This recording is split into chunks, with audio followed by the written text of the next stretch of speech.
Cara a cara com o BG dessa semana está chegando e o nosso entrevistado é imortal, professor, ex-reitor, ex-secretário de Estado, presidente da Fundação Zé Augusto. Vamos conversar aqui, papear com Diógenes da Cunha Lima, advogado e ex-cônsul honorário do Chile em Natal. Doutor Diógenes, satisfação tê-lo aqui. Prazer é meu. Eu lhe quero muito bem e acho que você é um grande jornalista, de maneira que estou muito contente de estar aqui ao seu lado. Satisfação é nossa. Vamos começar por Nova Cruz. Vamos lá. O senhor começou ajudando seu pai, garoto ainda na feira de Nova Cruz. Resolveu vir para Natal quando e por quê? Nova Cruz, meu pai tinha uma pequena loja e todos nós tínhamos a obrigação de trabalhar a partir de 8 anos, 9 anos. Ele dizia que quando o braço dava 1 metro já estava na hora de vender de pano. E eu fui tudo na loja, ou seja, empacotador, depois maior fui caixa, finalmente vendedor. E continuei mesmo aqui, mesmo na universidade, eu perdia na segunda-feira para ir ajudá-lo lá, porque eram 6 meninos para sustentar, não era fácil. Veio para Natal com quantos anos? 13 anos. Veio morar onde? Casa do estudante, não na casa, porque eu morava num quartinho com o Daladier, meu irmão que veio também, mas fazia refeições na casa do estudante. Resolveu que iria fazer direito quando? Logo, houve uma série de influências.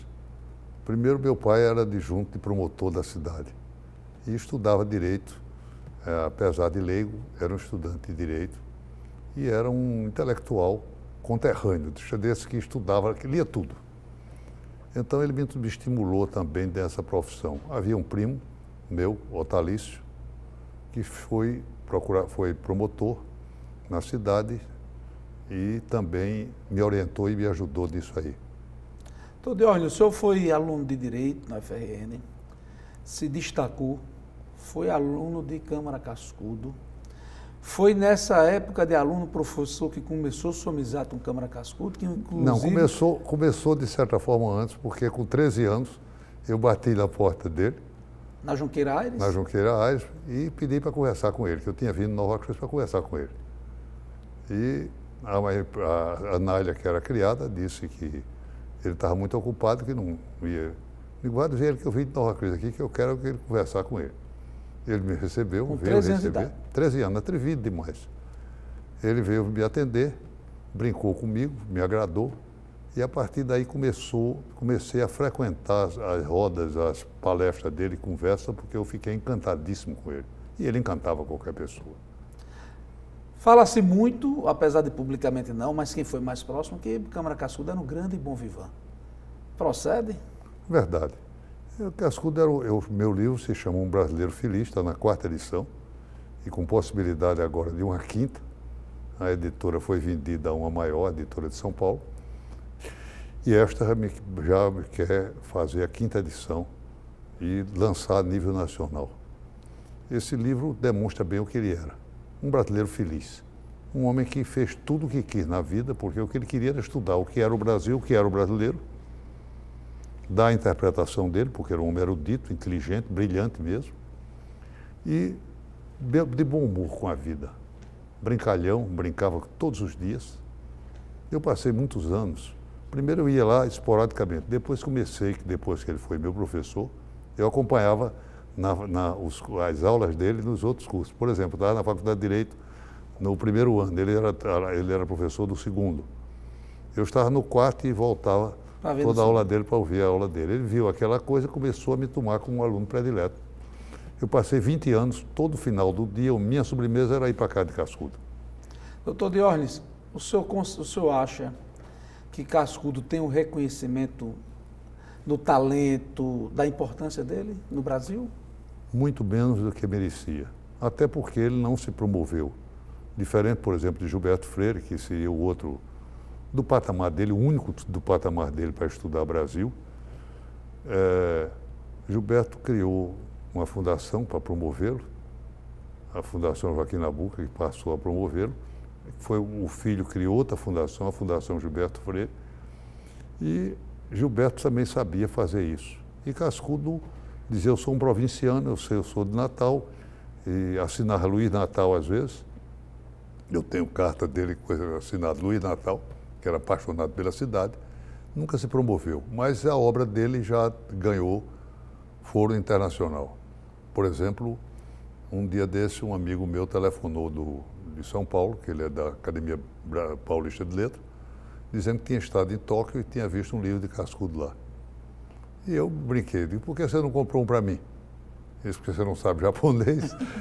Realmente, mas eu consegui comprar. Sabe onde? Em São Paulo, porque lá tem livraria japonesa. É verdade que o senhor ainda é estudante de Direito? Disse eu vou ser reitor dessa universidade? Nem estudante de Direito. Eu tinha até, quando eu passei no vestibular, minha tia, chama Halix, era professor, ele era ligado ao serviço social. Ela era assistente social, foi uma das fundadoras da Faculdade de Assistência Social em Natal, com Dona Ivaldo Monte e Aloysio Alves, esse povo.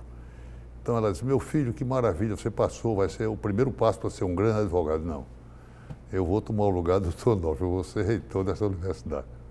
O senhor foi reitor da UFRN num período complicado. Muito complicado. Ali na transição do regime fechado para a democracia. Os alunos realmente viviam sob tensão na universidade? Vivia. Os estudantes, naquela época, havia uma busca de identificação. Para você ter uma ideia, ainda era proibido o estudante de fazer associação, de participar. Imagine que depois eu tive uma participação, modesta parte, efetiva para dar um caráter. Eu fui eleito presidente do Conselho de Reitores das Universidades Brasileiras. Eram 79 das grandes universidades do país, as maiores do país. E fomos procurados lá por um cidadão que veio aqui essa semana, há poucos dias, que foi ministro, que era o presidente da UNE. Como é o nome dele, meu Deus do céu, agora me perdi. Foi ministro de Lula, deputado federal, figura fantástica. Homem de esportes, foi o homem que cuidou de esporte no Brasil. E é uma figura muito interessante. Ele veio lá com a equipe da UNE dizer que não era reconhecido e queria a nossa intervenção. E eu reuni os reitores, recebemos essa comissão, conversamos e fomos ao ministro dizer o seguinte, como havia uma associação de reitores que eu presidia, havia uma associação de professores nacional, havia a associação de funcionários também nacional. Como deixaria de haver estudante? Então, o regime não era democrático. Eles queriam dizer que era democrático, era militarizado, mas queriam dizer. Sofreu pressão como reitor? Sofri muitas. Alguma que se lembre marcante? Marcante, muitas coisas. Uma delas mais grave foi a seguinte, quando eu assumi, me trouxeram os contratos para assinar. O professor fazia um concurso e tal, vinha contrato. Entra em vigor, tinha um dispositivo no final dizendo entra em vigor quando aprovado pela informação, coisa assim. Eu chamei o Coronel Leão, que era o assessor jurídico mais próximo de mim, não, isso é um absurdo. Eu não posso entender como é que um funcionário daqui vai autorizar depois de mim. Se ele é meu funcionário da universidade, eu estou aqui nomeado pelo presidente da República. Combinei e mandei rasgar todos os contratos que estavam impressos, já pronto, que era assim. Subitamente recebo um impacto enorme. O senhor me desautorizou? Não, de jeito nenhum. Estou aqui para autorizar, valorizar o SNI, o que quiser, pode avisar. Agora, eu não posso assinar como seu subordinado. Eu sou o reitor desta universidade. E aí combinei, telefonei para vários reitores que fizeram a mesma coisa. Então, mas ficou uma coisa muito pesada, tive que ter a proteção do ministro para não complicar. Isso Temeu ser preso? Temeu ser preso? Não, não cheguei a tanto não, porque eu tinha costa larga. Eu fui nomeado por um presidente militar, com apoio de pessoas ligadas ao regime, como Dinácio Mariz. Após sua gestão na UFRN, assumiu Genibaldo. Genibaldo. E talvez tenha sido o grande momento político dos estudantes da UFRN, que foi a invasão da reitoria. Inclusive, uma das pessoas que invadiram hoje é o deputado estadual Fernando Mineiro. Não, uma vez eu estava lá, houve uma coisa parecida, que é o seguinte, vieram me avisar, porque eu fazia isso, é o meu jeito. Eu, por exemplo, havia a DURD, a Associação dos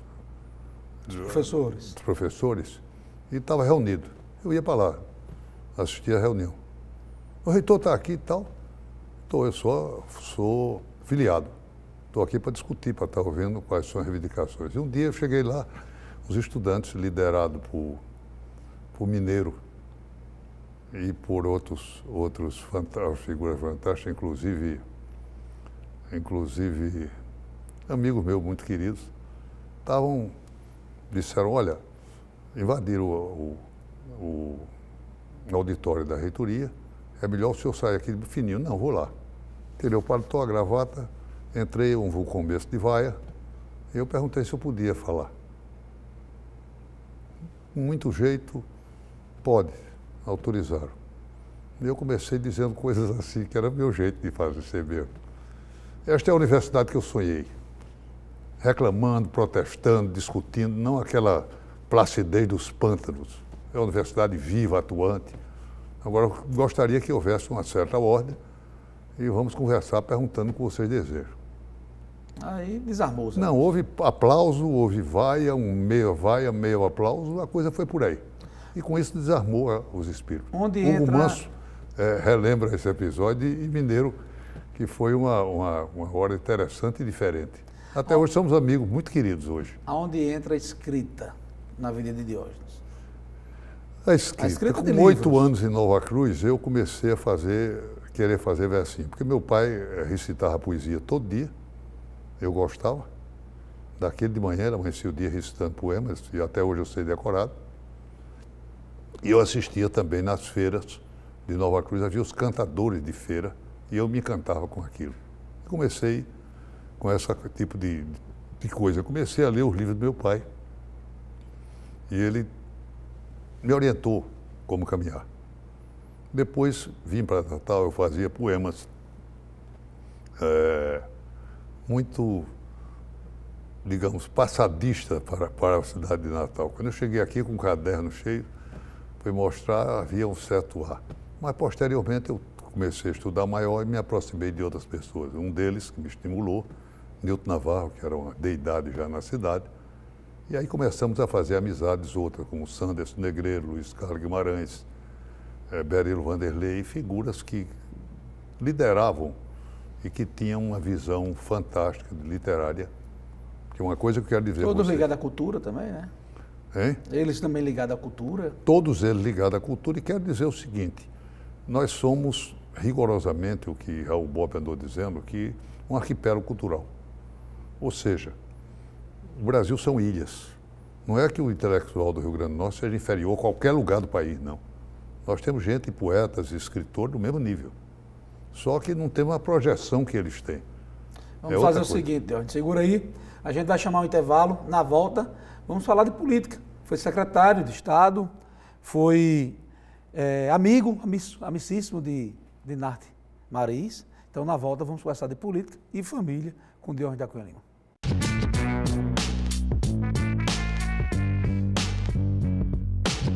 Estamos de volta com o Cara a Cara com o BG desta semana, lembrando que a VR me veste o BG, VR que fica no 3º piso do Midway.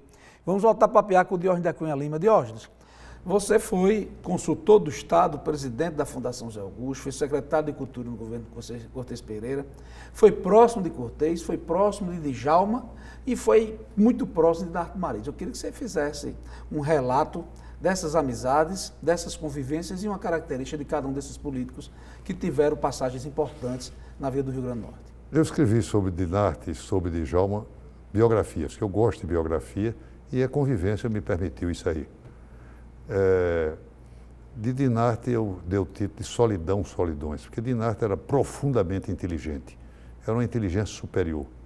Caviloso, dizia que eu que sou analfabeto, alfabetizado e tal, conversa mole, era um leitor ávido e uma inteligência superior.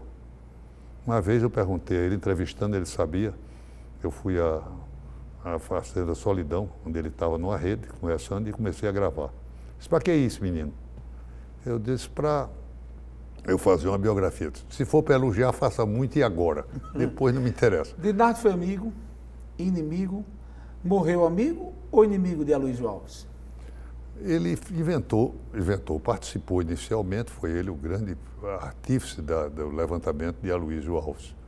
Ele, Aloysio, menino, brilhante, como foi sempre, foi o secretário mirim que lavrou a ata da fundação do Partido Popular, liderado por Dinarte. E também por Zé Augusto Bezerra de Medeiros, que era também primo ligado a Dinarte e que deu esse apoio. Depois houve uma cisão total, mas ele resolveu uma coisa, uma história. Eu cheguei lá, eu brincava muito com o senador, ele queria bem a mim mesmo. Eu cheguei lá, muito bem, senador, com um retrato de Aloysio Alves, que era Aloysio no meio do grupo, no seu birô. Ele disse, isso era um menino que eu queria banho depois. Cortês, injustiçado? Absolutamente injustiçado. E esse eu sou autoridade para dizer, porque eu convivi de perto, era meu amigo dele, querido. Próximo. E advogado dele durante os vários processos da Justiça Militar e do processo que ele foi condenado. Ele foi preso por quê, doutor Deus? Não foi preso, ele seria preso. Ou seja, ele foi condenado por um crime chamado condescendência criminosa. Teria havido um desvio de dinheiros no Banco do Desenvolvimento do Rio Grande do Norte e se disse que ele passou a mão na cabeça dos diretores. Fez vista grossa. Fez vista grossa. Na verdade, não tinha sido isso. Porque, o juiz condenou e Cortês não aceitaria o que ele teria direito a sucir. Quando chegou do tribunal, a decisão, eu recorri da decisão condenatória, e o primeiro voto foi negativo, foi o voto de Elias Borges, o segundo voto seria decisivo, porque eram 3, Olavo Maia condenando também, o terceiro seria Elias, que não completaria. Mas eu verifiquei que Olavo estava condenando com uma certa dificuldade. Pelo começo, quando ele começou a dizer, ele disse, Cortês frequentava a minha casa em Mossoró, mas aqui eu sou juiz. Eu vi que ele estava naquela dúvida. E cada vez que ele dizia uma coisa, ele dizia, Cortês não tomou nenhuma providência. Eu disse, tomou, excelência, permita, página tal dos autos, está aí ao Banco Central. Ele, mas não era o Banco Central? É, excelência, o artigo tal, do tal, está em tal lugar. E ficou, no final ele disse, em resumo, não vou dizer que Cortês agiu criminosamente, mas foi condescendente, passou a mão na cabeça dos diretores do BDRN, pelo fato mesmo eu nego o provimento ao recurso. E eu pedi ao presidente, que era Elias, para registrar o voto. Eu peguei no ar que havia uma chance. O senhor tem 50 anos na advocacia. Sim, mas logo em seguida ele mudou o voto e absolveu. E aí virou o jogo. O senhor tem 50 anos de advocacia. Qual foi o grande momento de Diógenes da Cunha Lima, seja em fórum, seja em júri, seja em algum processo? Qual foi o grande momento de Diógenes da Cunha Lima na advocacia? Eu penso que foi essa, a defesa de Cortês, que ele seria preso, seria... Ex-governador, né? Ex-governador, meu amigo pessoal, e com 2 votos contrários. Mas eu disse, no final, eu joguei uma palavra que no outro dia a Tribuna do Norte deu uma manchete dizendo mais ou menos que eu tinha dado uma enrolada no... muito simples, como ele votou, dizendo, não vou dizer que Cortês agiu criminosamente, mas foi condescendente. Digo, a condescendência, esse desembargador, é uma virtude cristã e é um crime. O senhor é um fazedor de amigos, né? Graças a Deus. Se é uma coisa que eu me orgulho, é disso. Dizem que é conciliador, Verdade. Jeitoso. Instalou um sino na sua casa, inclusive, para bater na hora que os amigos falassem, não é isso? É verdade. Essa história? É verdade. O senhor é um fazedor de amigos. Qual o momento mais difícil da sua vida? Foi a perda da esposa? Foi a doença dela. Moema, nós éramos felizes, com 3 filhos, um encantamento de relacionamento, uma coisa impossível, porque Aliás, ela era você fez uma música brilhante. para cada filho, né? Fiz. Eu faço canções de niná para meus filhos, fiz para todos os netos e hoje para uma série de amigos e pessoas. E gravou disso também, né? Já tivemos um disco gravado com isso aí. Mas vamos voltar para Moema. Moema era o encanto da minha vida. Subitamente passou 18 anos numa cadeira de roda ou no meu braço. Mesmo assim ela não se rendeu. Você sabe que ela fazia festivais na minha casa, porque tinha um espaço amplo. Ela juntava amigos, ela participava e foi um período dramático. É evidente que a morte dela veio, mas foram 18 anos morrendo no meu coração. Tentei levá-la, levei para toda parte do mundo.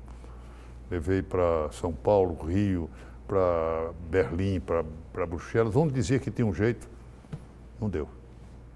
O senhor que conviveu com todas as gerações de políticos do Rio Grande do Norte nos últimos 40 anos, na sua visão, qual foi o grande político?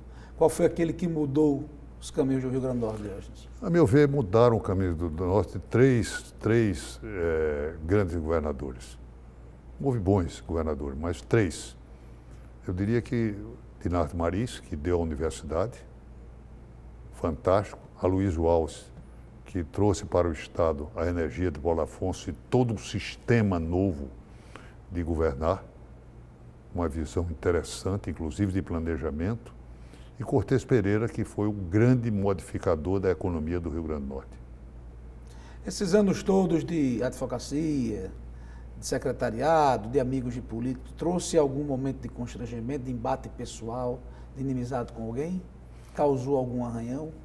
Houve uma coisa mínima com um rapaz que nunca me perdoou, porque eu não nomeei para um homem brilhante, inteligente, que poderia ser um amigo desse dileto, porque eu admiro o trabalho dele, mas eu não nomeei para uma função que ele desejaria quando eu era secretário de Educação do Estado, e ele magoou-se e até hoje não fala comigo. Talvez tenha sido um momento difícil e que aconteceu, porque eu acredito muito na conciliação, na condição humana. A gente está numa aventura que deve ser ventura.